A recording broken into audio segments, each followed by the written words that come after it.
Here at SSI, we like to think of the product hierarchy as a very powerful tool within a ShipConstructor project. With ShipConstructor 2019 R2.1, managing weld schedules across the entire project is easier than ever.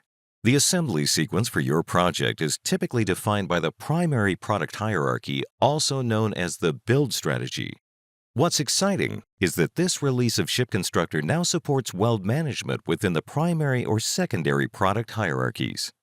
The integration of welds within the product hierarchy makes project management and weld management easier than ever with integrated links to parts, welds, and assemblies.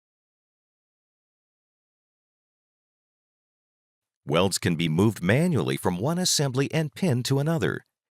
Now, every part produced in ShipConstructor has a place within the product hierarchy, including the welds that are associated with them.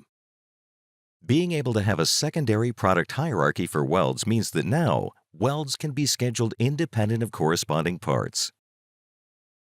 In addition, you can now control weld visibility within the designated hierarchy by setting the option menu on or off.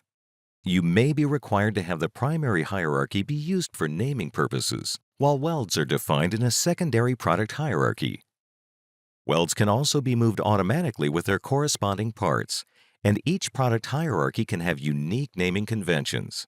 The addition of primary and secondary product hierarchy support is an improvement that removes barriers for weld management adoption.